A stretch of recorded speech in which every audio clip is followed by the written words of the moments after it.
Alright, you all ready? Mm-hmm. Feeling good? Feeling alright? I'm good. Alright, let's do this. Yeah. Late ill kid at OneYoungsta holding it down, bringing that street geek and nerd soul. What is up, my people? Today, oh yeah, coming with that wonderful episode of BlackTogether. It has been a long time. I am not by myself. I am joined by Lady Lisa. Say what's up. Hey, y'all. It's been a minute. Y'all know the deal. We're going to keep going. We know the deal. Look, y'all been waiting, and we thank you. We thank y'all for being a part. We thank y'all for coming on in.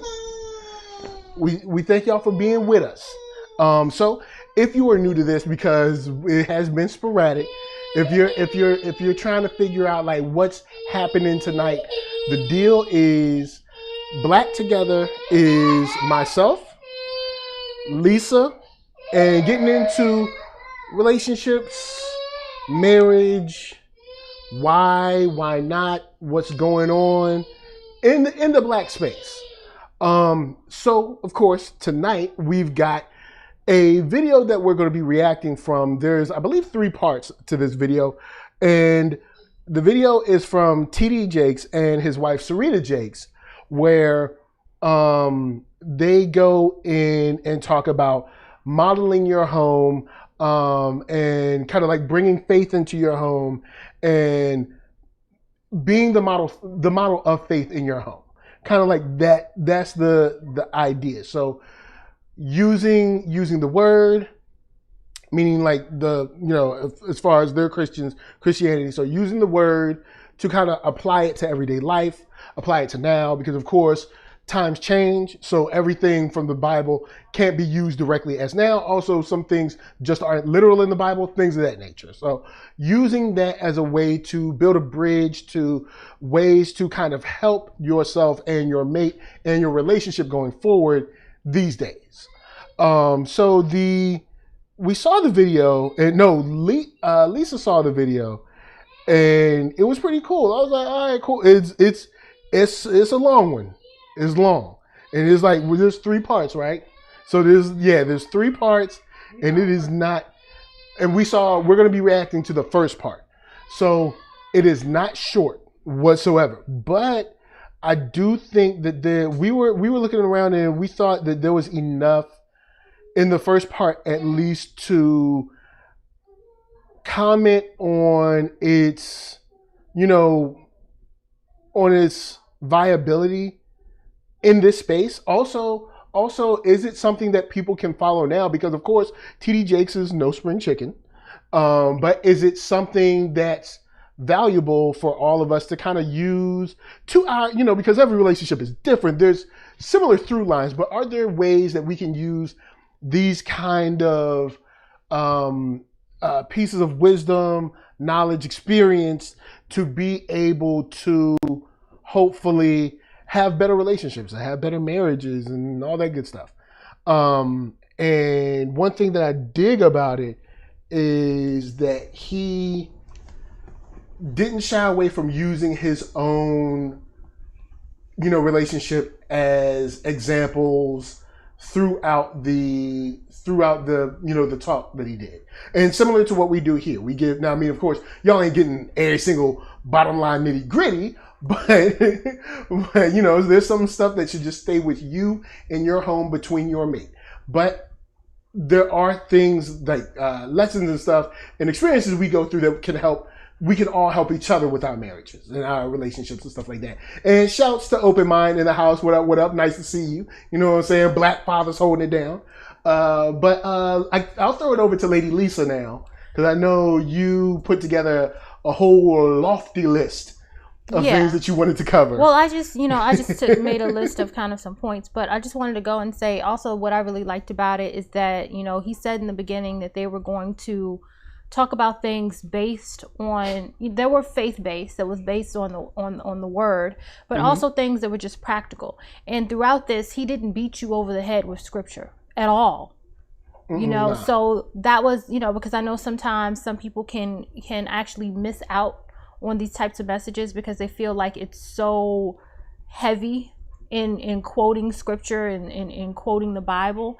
And the thing is, of course, everything he said is based on the word. You know what I mean? He didn't go outside of what the word of God says, but he didn't beat you over the head with the word, if that makes sense. So yeah, I thought that was really good. So, what did you want to start talking about? Because you got a decent list of things. That no. It's just bullet points. It's not like, oh, we need to talk about each one. No, but I said, what did you want to start with? Like, what was kind of like on your mind for just jumping off point of what he referenced? Something honestly that really, really stuck with me is when he talked about how women are told to submit and men are told to sacrifice. And I love that he talked about that because, for the most part, it's pressed upon, oh, women are told to submit, and that's very controversial.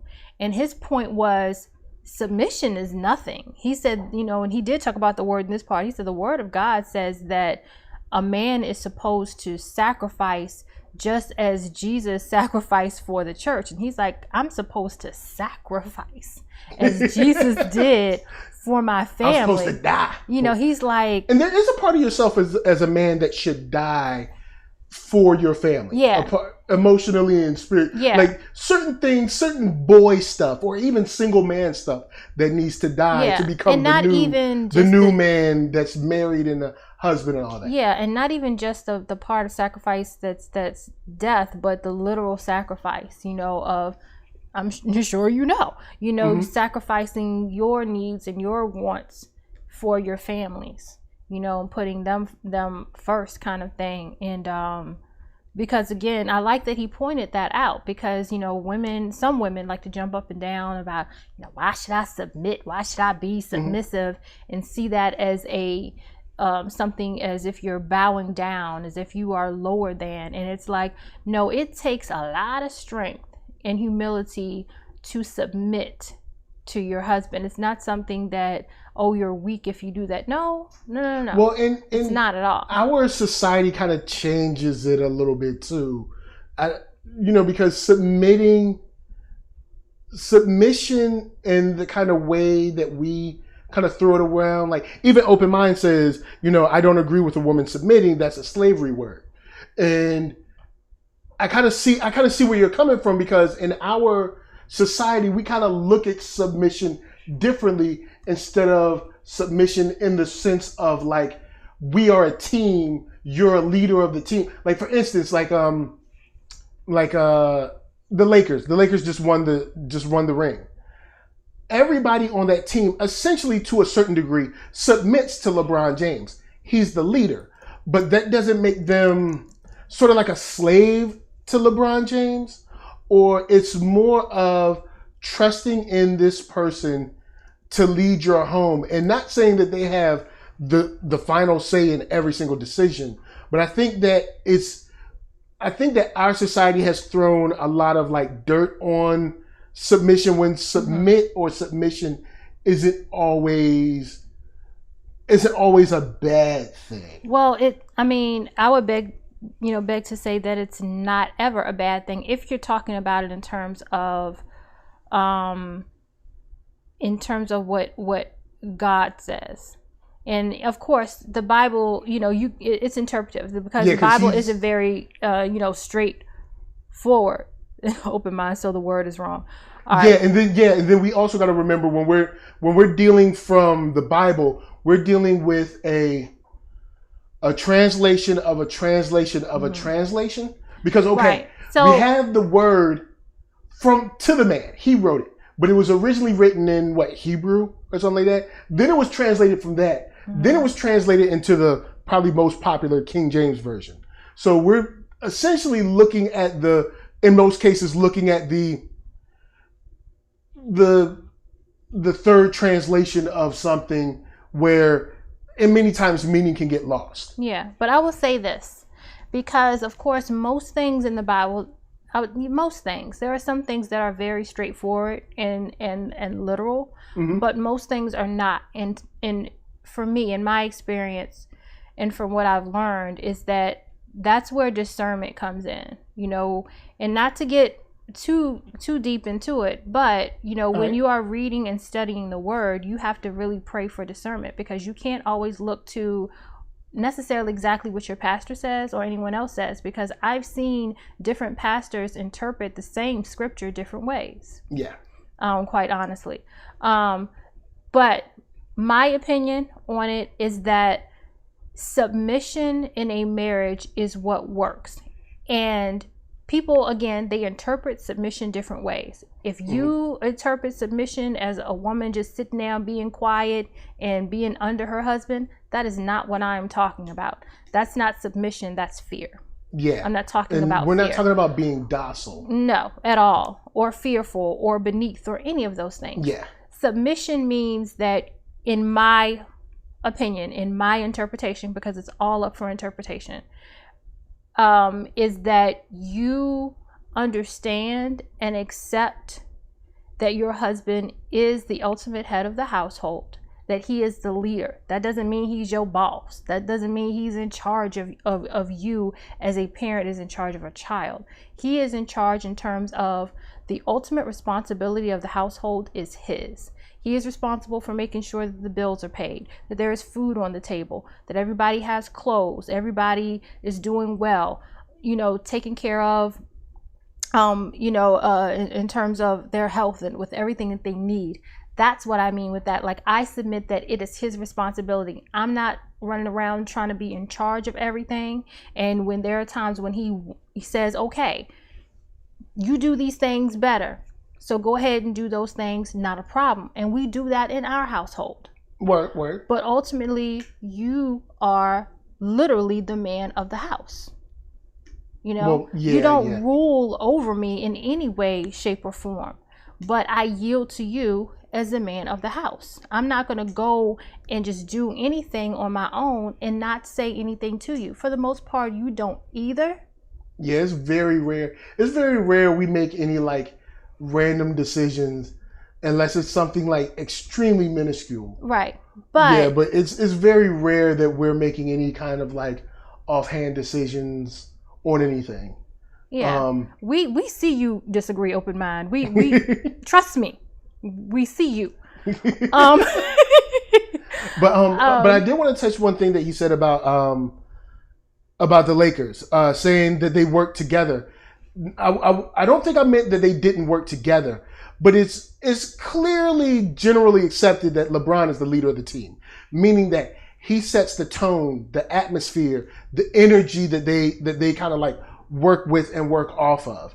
And it's kind of generally accepted from, at least from the interviews that I've heard from his teammates, from the coaches, from the, you know, the people around the front and back office or whatever, that LeBron is kind of like, he's leading the charge. Not meaning that he's like their daddy or something like that. You know what I'm saying? It's weird. Not in a way where he's like their boss or like he's going to spank them, but he is responsible for setting the tone of excellence for them. You know what I'm saying? He's kind of like taking that mantle, and they've submitted to him to be like, yo, okay, you're our guy. Now, when they say, hey, you're our guy, you have to, of course, sacrifice. You gotta perform for us. Like, you have to, and not meaning like go out and tap dance, but you have to take it there. You have to take it there every day. You gotta bust your butt. You gotta be in practice. You gotta be killing it for us because you are kind of like the model that we're going behind. Yeah. And if that helps clear it out what I meant, because I didn't mean that they didn't work together. Yeah, also in going along with that, I mean, if you look at it this way, if they don't submit to him, they submit to their coach. Who's making all of these plans and plays? The coach or the coaches. You know what I mean? So something to that extent. Because my thing is, again, I think people want to be so adamant and fight against submission because it has become or has been mutated into such an ugly word, into a negative connotation, and it's whatever you want it to be. If you decide that's how you see it and that's how you see it, it's how you see it. But he said, Open Mind says the reason I disagree isn't from an opinion; it's from doctrine. To just to just use the Bible and not, or RES. I don't know. I know I missed the word. Read. Oh, to just read the Bible and not where the Bible came from, limits of our knowledge of God, maybe? It is an opinion. Because, I mean, there's nowhere that says this is exactly what submission is for everybody and this is what it is and what it's going to be. So it is an opinion. This is our opinion. That's your opinion. Yeah, I know I missed a couple of words of how it was written or whatever, like might be auto type or something, but I think I got what you meant. I think I got what you meant. But that's kind of what I mean from as far as kind of like submitting, not that the team didn't work together and not that the team didn't have a collaborative spirit, but the team, he is the example for the team, kind of like that. Mm-hmm. So like fathers, or husbands should be the example for what the family is supposed to be going to do. Right. And then going back to, the set the tone for where they're planning on going, or like the goals they have or whatever, the one that sets the work ethic, kind of, like those kind of things. Not a situation where he's I guess like nannying people. Yeah. You know what I'm saying? Like not that. And so in going back to the part of the man, it says, woman submits and the man sacrifices. So, it's not like, oh, she just submits and he gets to do whatever the heck he wants to, has no responsibilities, and he's like, oh, I got a woman under me, this is the life. No, this is the life. He has to, his responsibility is to sacrifice and to be a leader. And that is a lot, when you're not only just in charge of you and making sure you're good, but in charge of making sure your wife is good and the rest of your family is good. That is a sacrifice. And so I just like the way he put that. I like the conversation that he and his wife had about it. So yeah, I think that was something that stood out the most to me that I took from it. One thing that I wanted to hit on, that they also talk about in the first part of this, is they talk about having a picture of what your marriage will look like or be. And they equated it to like a puzzle. And that's something that we talk about a lot. Where we talk about where we talk about you and your mate need to know what you want and what you expect from each other early on, before you jump in, because a lot of us have kind of like, like the TV version of what marriage is. Like, oh, we get married and we're pretty and everything's fine. Everything works out. Everything's great.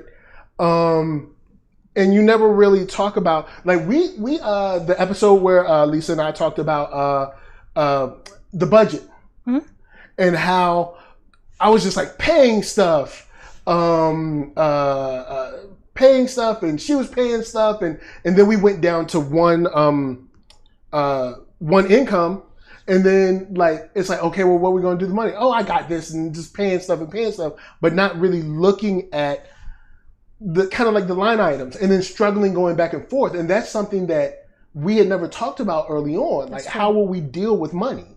And that's something that usually, and not saying that it's a hump that you can't get over, but it would have been great if we had thought to talk about it, because the things that we did talk about, like, yes, we want kids. Yes, we want to be married. Yes, we want to live here, live there. And, what we feel like, what our roles in the relationship would be, or something like that. But we never got down to, like, how would we as a team spend our money? How would we as a financial unit move? How would we, and going back and forth, and you were like, yo, I got a budget and I'm not a budgety guy. Right. And we fought all the time. Yeah. And then I was like, you know what? Stop it. She got a plan. Let her use the plan. Right. Stop fighting her. Why are we fighting about this? And straight up, once Lisa went away with the budget, but we were fighting all the time. And now that we've gotten on the same page with the money's been cool. Yeah. But that's because there's somebody that had a plan with the roadmap. Because honestly, I wasn't trying to look like, all right, cool, what's this bill gonna look like next year? You know what I'm saying? I just wasn't doing that. I wasn't used to doing that. You know what I'm saying? But Lisa had this whole mindset to be able to like take us to the next level. And that's part of what I think like we miss sometimes with that kind of like talking about what do you see your marriage being? Right. What do you see your roles being? What do you need from each other in the marriage and all of that stuff? We don't usually get into that. Usually it's just like, oh, she fine. Oh, girl, he's so cute. And everybody's cute, everybody's fine and handsome and sexy. And you get married and it's a beautiful wedding. Right. It's wearing white. The whole family's there and it's awesome food and great music. And then you get home and you're like, but we really haven't done the work about talking about what we're going to do. Exactly. From day to day, the day-to-day grind of being a family or a married couple or how to just and transitioning to a family and stuff. Yeah. How are you going to handle everyday life? You know, I mean, of course, it's easy when you're single because you're responsible just for you. You don't have to. I mean, it's ideal, I believe, for anyone to make a budget, but you don't necessarily need to make a budget because if you overspend, you know how to, or you figure out how to fix it. You don't have anyone you have to discuss it with, but you know, so it's, and I think for the most part, quite honestly, even if we come from a household, you know, where our parents have kind of figured out what their roles are in terms of finance or anything else, it's not often that they pass that direct knowledge on to us. Yeah, I see what you're saying. They don't sit down and say, well, you know, your dad handles the bills. I mean, you know, they don't, or, you know, I handled the bills and dad handles that. It's rare that you get that. Only time you get that is if something arises where that conversation naturally takes place. But it's not, it's not a purposeful conversation. And not to say that anybody did wrong by that not happening. It just doesn't happen for the most part. And that's why I think it's great, you know, for people to, you know, go to some type of classes or counseling, even if there's nothing wrong, of course, you know, before you get married. I think it's a good idea to do that, or at least, you know, discuss these things with you know, a group, discuss it with married people, ask questions, you know, watch videos like this, you know, to kind of get a better idea. Or at least have another perspective or something like that. Yeah, to have another perspective, because people can bring up things that you never even really thought about. You know, and I think especially in situations, you know, like ours, where, you know, you're not living with this person for years before you get married, you know, and so then you move in and it's like, it's like, whoa, you know, it's like, I'm used to having my own space, doing my own thing, and, you know. And you don't want to feel like you're losing yourself in something. You know what I'm saying? Yes. Now back to open mind real quick. This is I don't know but this is basically us reacting to a video from TD Jakes and his wife Serita Jakes. And the open mind says, so my baby girls will not be submitting to a man. She will work with a man and respect him, but submitting to him with the crazy minds of these men. The only thing about that is we're not expecting or telling women to just submit to men. No, this is only the person that you have picked to be the mate that will help lead you through the rest of your life. Not a boyfriend. Yeah. This is not for boyfriends. This is not for he fine and we friends with benefits. This is for the person that you expect to die with. Yeah. Allegedly. This is not for like boyfriend stuff. So I don't want it to be confused as if we're saying that this is just like any dude you come across. No. Yeah. No. And you know, and again, this is our opinion and this is what we got out of it and what we believe. Everybody obviously doesn't believe in this, and you know, that's cool. Yeah. Now I will say this. You're saying what your daughter will and won't do. You don't know what she's going to do when she get in a relationship. I understand what you're saying. You're going to teach her to do and not do. But she may discover that works for her. She may not. But, you know, again, everybody has their own opinion. Everybody has their own beliefs. We just really wanted to share this because we thought it was of value, and we know that there will be some people that see it as a value too. So it's like you can, take what you can take out of it, Yeah, because this isn't to say that the way you and your wife have done it or whatever doesn't work or does work. We're just saying that this is us reacting to what they went through, or what they went through in the talk that they gave. Yeah. Now I gave my, as far as like talking about what you wanted to be. Did you have another one that you wanted to hit on? Because I do have another one, but I wanted you to go. No, go ahead if you have another one. They have one part we talked a lot. They hit on this part of you can't cut ties. You can't cut ties to your family, and I thought that was interesting because the way he worded it was they were talking about. Well, she elaborated on it. Well, she elaborated, but they were talking about like say if you go through something, then I have to talk to your family and whatever. Or you may have to join together with your family to help me. Or I might have to join together with Lisa's family to help or whatever. She'll join my family to help. And we were like, that's interesting because in a lot of cases, not saying that you want to cut ties with the family, but in many cases, dealing with the family isn't the most awesome experience, and finding ways to figure out how each other feel about each other's families, in a way to not be disrespectful to each other, but let them know like where you stand and what pains you, because dealing with one family or another, like person A's family or person B's family, may be a bunch of struggle and strife for your mate. Absolutely. And I think not saying that you should cut ties, but it does say, even in the Bible, it says that, you are to marry and go off on your own and create, and so you are to cling. You are to cling. Yeah, the Bible says. Yeah, to cling to each other and create your own thing. So not saying that you should cut ties to the family, but there are some people that I've met in my lifetime that have been like, I moved to this city or I moved to that city to leave my family. Yeah. So you never know if you're getting with someone who's like, no, I don't want anything to do with my family. My family is horrible. My family, whatever. Yeah. And that has to be their choice. Yeah, I think this is referring to one spouse cutting ties with the other spouse's family. Oh yeah, like you are trying to make a decision that we gonna cut ties with your family, and it's like we gonna cut all them ties. And it's like, well, wait a minute now, But I understand her point in terms of the first thing I thought of is if one of us were to get sick and in the hospital need to be taken care of. Well, absolutely. If that were to happen to you, I would need to join together with your mom or whoever else, and we would have to together try and take care of you. And vice versa. And so in that case, that would need to happen.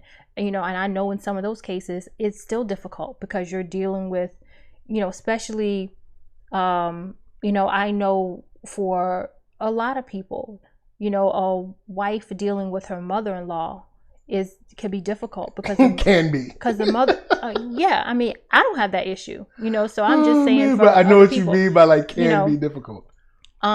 Because they even brought it up like like mother-in-law feels like she got seniority on your, and it's like it's like you're his mother, but I have another.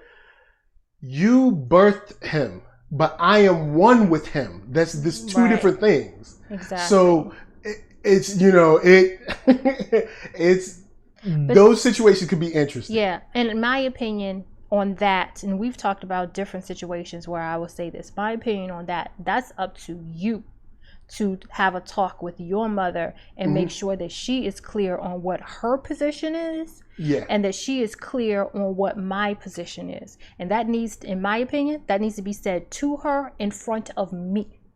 Yeah, it needs, so that she sees me, we are both present, and she's like, he is saying that to me in front of her.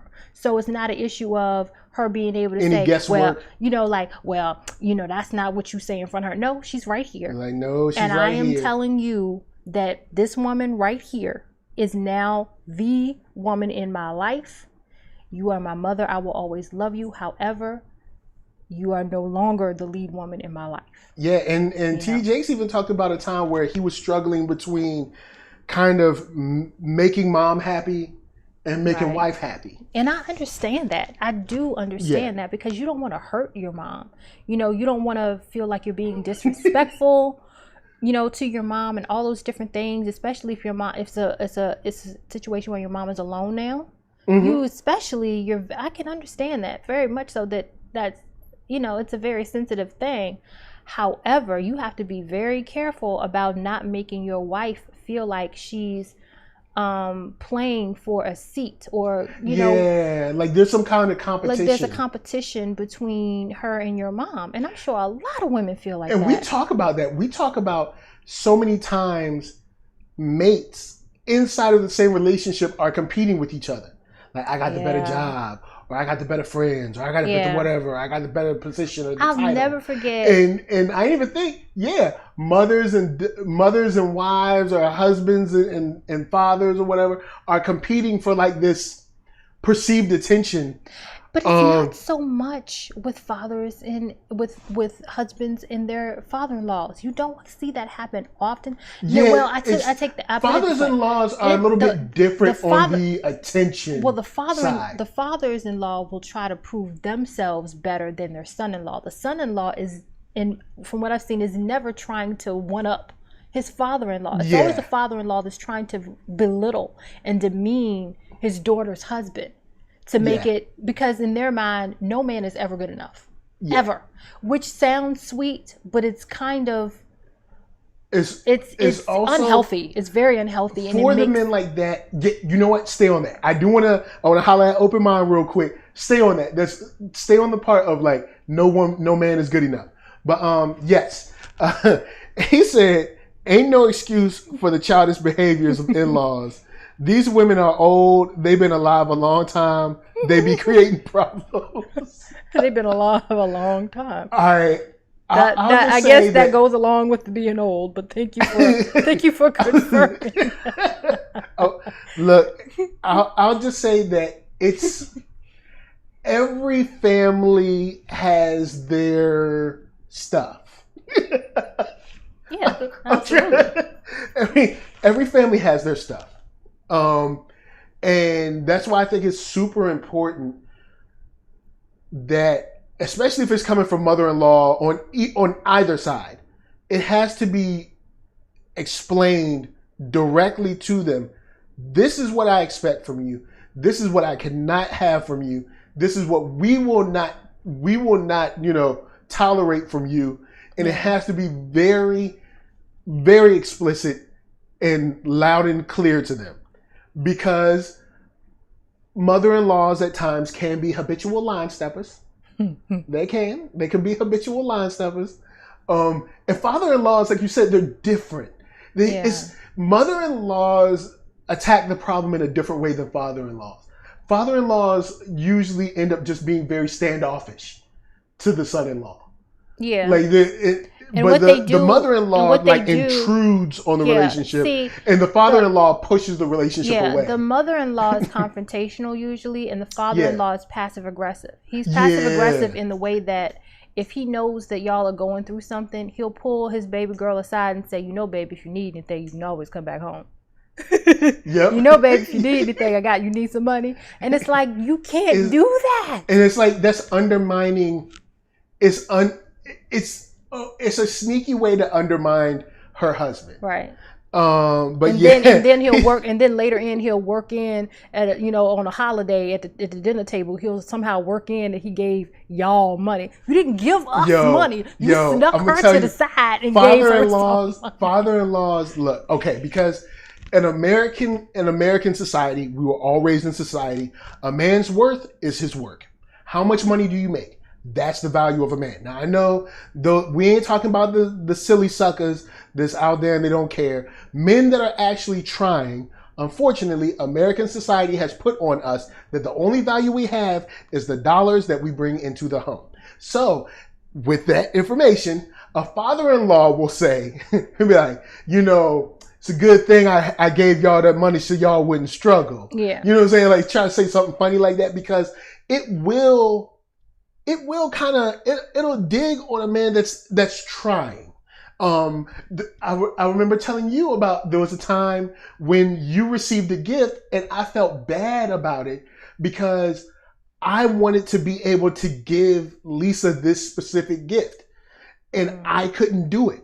And since I couldn't give her the gift, it wasn't like, oh, well, you know, just keep on moving on. No, I felt like less of a person. Yeah, but you do because understand. I felt like I owed it to her. But you do understand that gift being given wasn't a dig. No, I do understand that. But it just, due to the society that we're born in, I feel that if I can't give you, even now knowing the society that we're in, it's baked in. If there's something that you want and I can't give it to you, I already automatically feel like, dang, man, I really wish I could. You know, it's not like it doesn't break me, but there is like this like internal disappointment. And fathers-in-law know that. You know what I'm saying? Open Mind said, just think it's ridiculous that we got to have interventions with old people to leave us alone in our relationship. Yeah, that's true. True that. That's true. True that. That's very true. Yeah. I forgot what I was going to say. But back on the no one's good enough for my daughter. Yeah, you know, because that's looked at as that's so sweet, that's so cute. And it's like, but let's break this thing down. When you take on that attitude and you kind of go all the way, like in Bad Boys. Oh yeah, in Bad Boys. The scene in Bad Boys when the guy comes to pick up his daughter and they basically threaten his life, even though it's funny. They scare him to death. And the thing is, it's like, Reggie. You know, it's looked at as funny. It's looked at as expected. It's looked at, oh, it's just a dad being a dad. And it's like, you know, you really shouldn't terrorize anybody's child in that manner, or you really shouldn't terrorize anyone in that manner. And then how is she supposed to feel? Because in her mind, I cannot for the life of me get a relationship off the ground because here you come.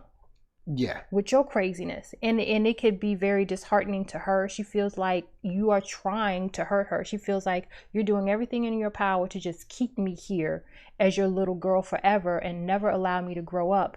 And that's not a good feeling. You know what I mean? You should, as a father, be happy if you're like, oh, cool, she has someone that she's vibing with. She's cool. They dig each other. That's great. Because guess what? As her father, you ain't going to be here forever. Not meaning that she's going to need another father, but she will need someone to stick with by her throughout the rest of her life. Right. Someone who will do real marriage stuff. What I mean is, when she's sick, be able to wipe her nose. When she gets in an accident or an injury, being able to wipe her butt.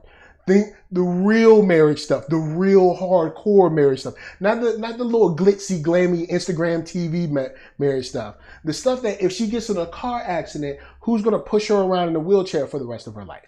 That real kind of marriage. Yeah. Not like, you know, and you so wrapped up in whatever your pride is about who is or isn't good enough, and you actually might get her, or you might miss someone who could be a great companion for her to live out the rest of her life. Yeah. But go ahead, sorry. Yeah, and I mean, it's true, you know, and the thing is, you know, if you're also trying to just, it's a couple things, you know, if you're trying to save her from men because you know how men are, because you used to be one of those men. Let's just be real. Yeah. You used to be one of those men that was a dog, and you know, use the excuse, well, I know how men are. How you know? Because you was one of them. It's like, no, you know how you are. Right. And the thing is, you have to take a different avenue and just sit down and talk to her about, quote unquote, how men are, if that's your point of view, and just teach her what to look for in a man and all those different things. And you have to look at it also. You so busy trying to hold on to her and for her to always be your baby girl, and years go by, you're gone. You die, and guess what? Your baby girl's 40 and ain't got nobody. That's what you've done to her. That's what you've left her with. You know what I'm saying? Yeah. So now she's in a whole other position.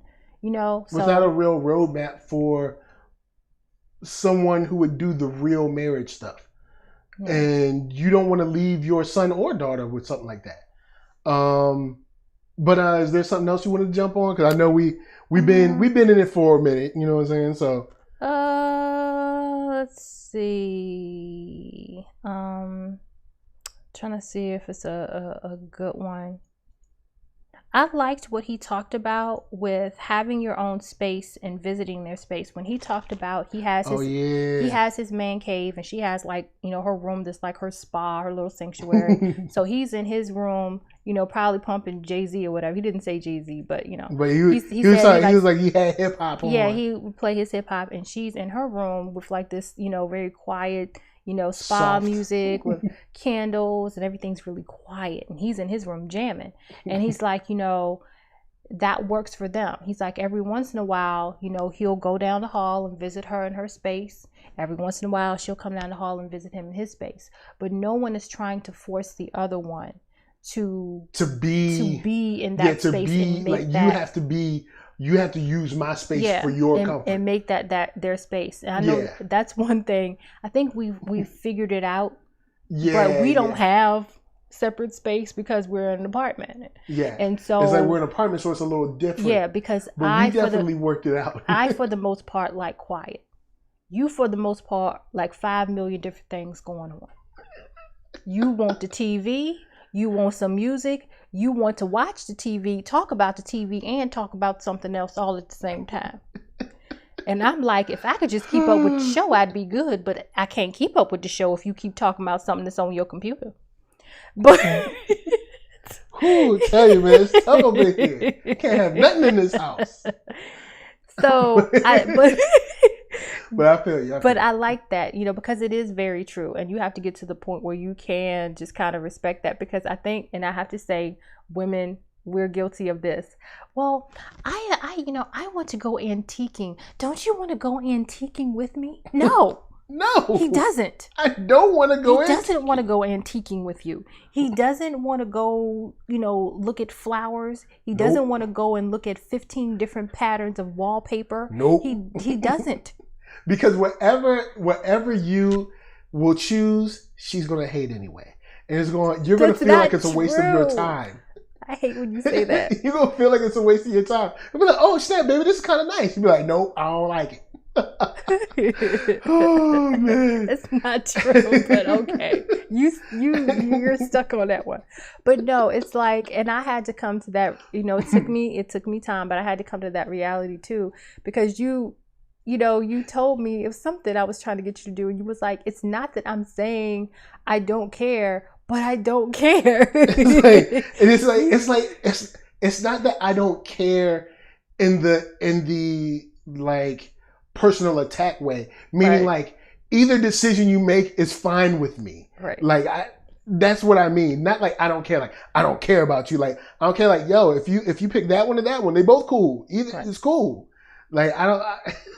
In all reality, I understand. For a lot of stuff, you literally don't care. Like, you know, if I ask you about, I don't know, different designs of a rug, for the most part, you really don't care. I'll be like, yo, it's a rug, man. You don't care. Because you'll be like, it has to be more than just functional.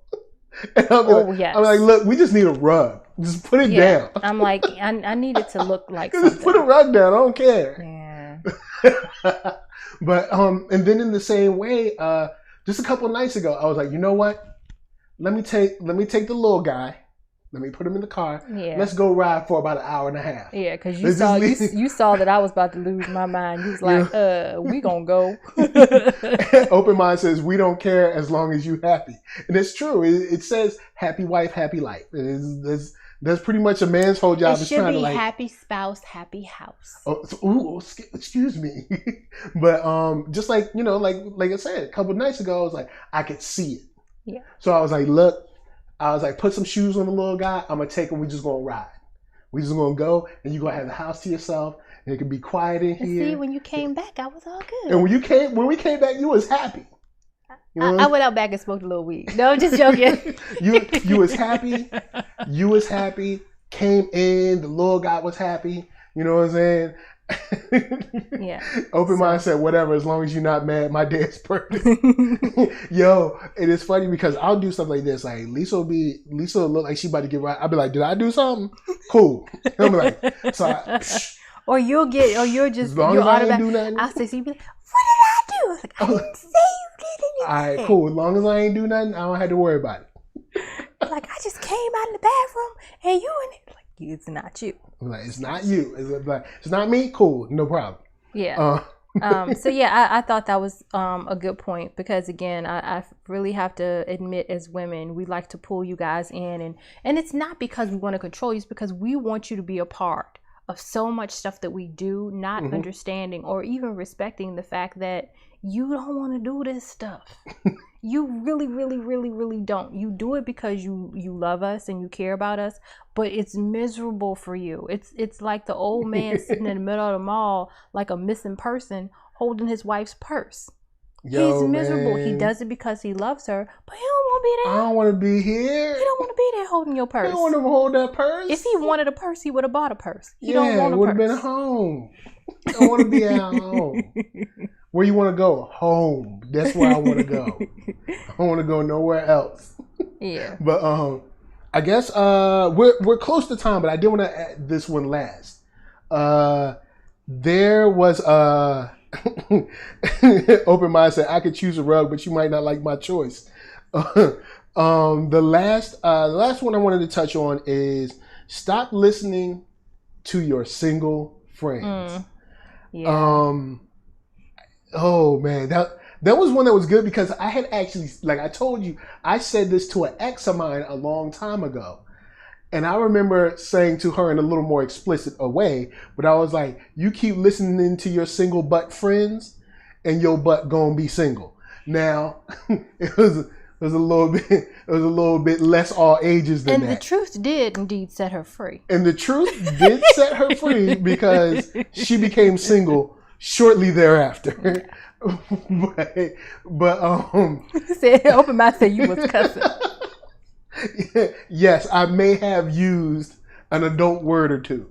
But it's true. There's a lot of times that we can either take on single advice. Like, no, man, that was me. First thing is not you. You have not commingled funds with someone. You have not have brought into a house and a home with someone. You have not had a child with someone. So no, you can't say if it was me because you don't know. Second thing is stop wanting everything your single friend has. Like, stop trying to live vicariously through them.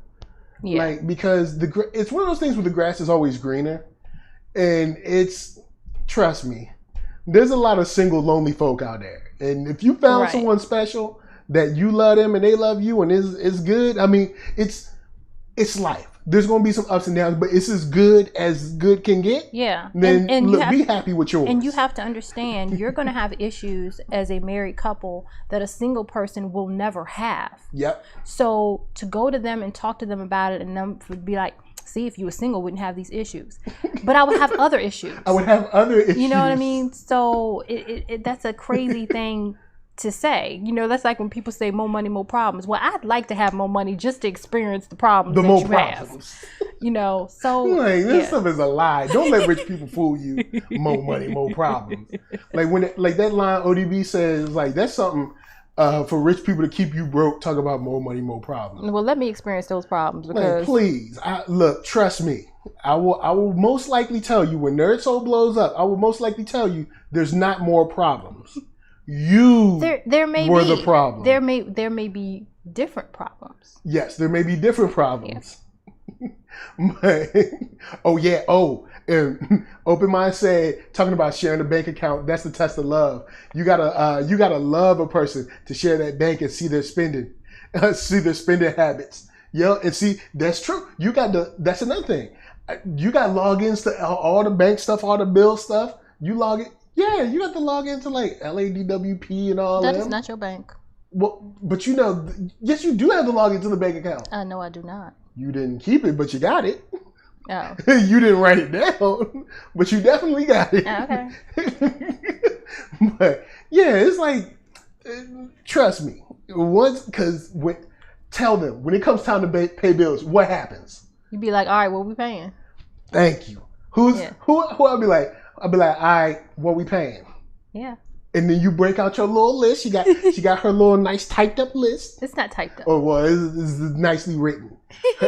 Her well written list, and she's like, pay this. I'm like, all right, paid it. And pay this. And you'll be like, well, why we ain't paying this? And I'll be like, okay, because this costs this much, and this needs to be paid with this, and then this in conjunction with it means that we're paying a whole lot more from this check than we're gonna pay from this check. Yep. So we're gonna discombine. That is not a word. But discombine those two high price bills at the one check and put one high price bill here and one high price bill here. But to be on time, we paying this high price bill that ain't due till October 15th on September 30th to be ahead. So we can have some money left over. Because at first you was like, all right. I was like, all right. Then when it started working, you was like, all right. Open mind said a lot of Amazon packages randomly at the door. Look, here's the thing though. We Amazon packages, right? We Amazon your name packages don't be on together. None of them though. And you be like, yo, ain't none of them my name?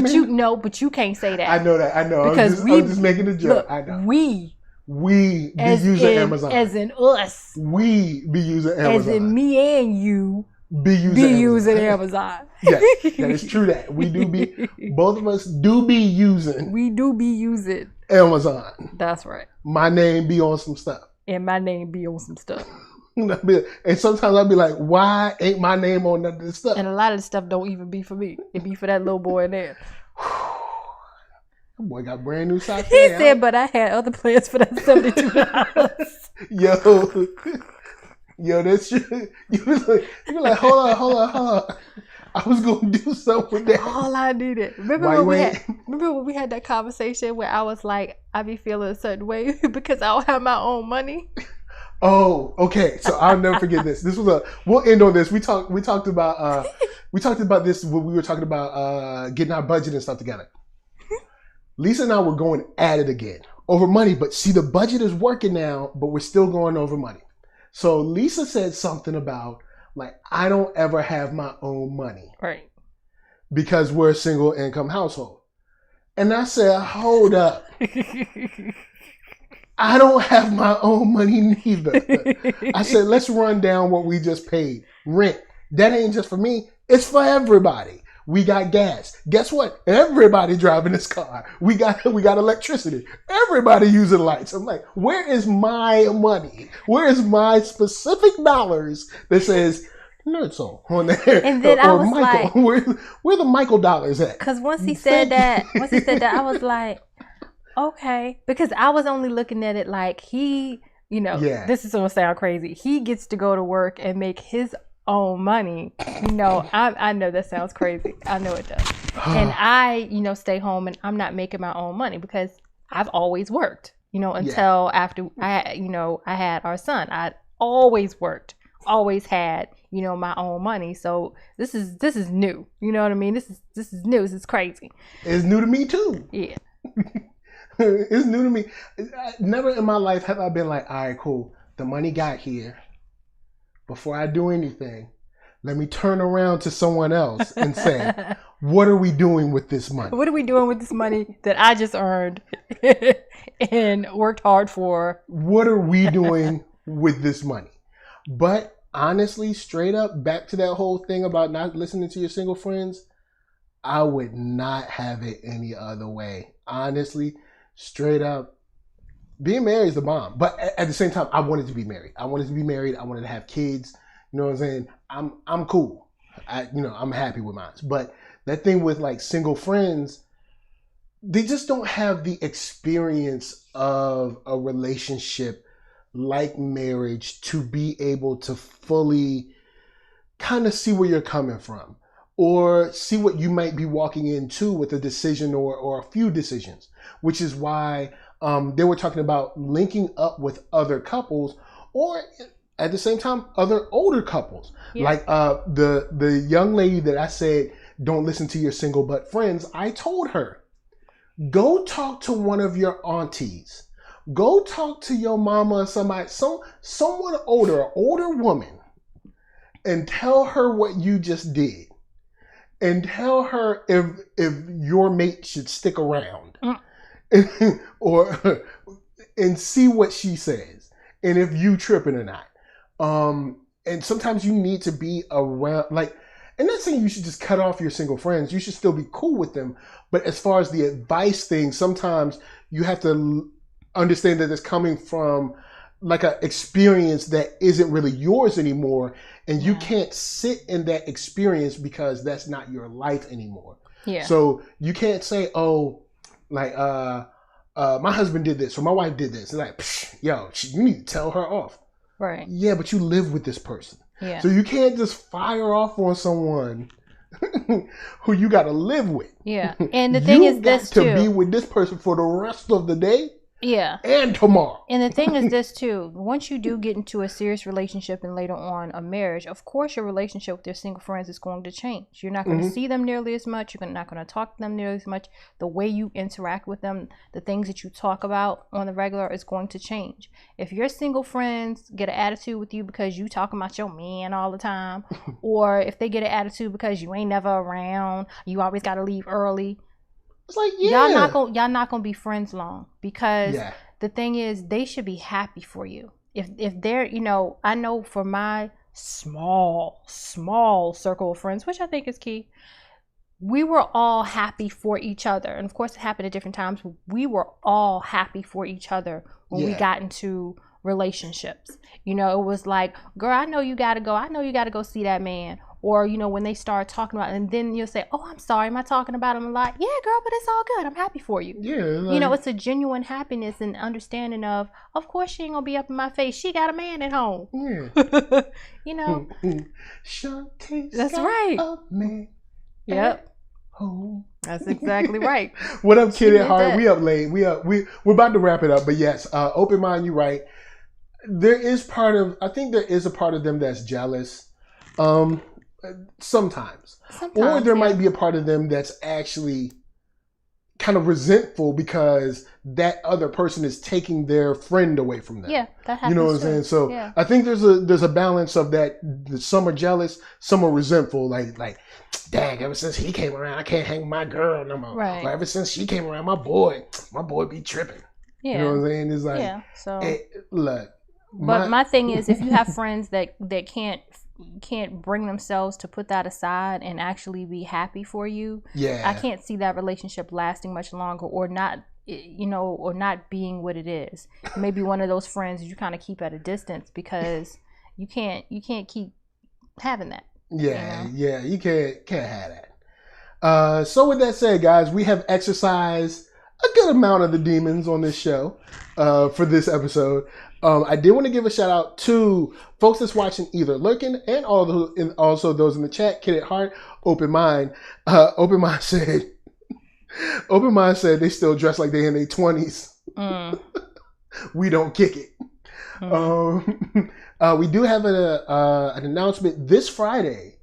We're gonna have lounging, but also a new show with Lisa and Kim. That's right. New show.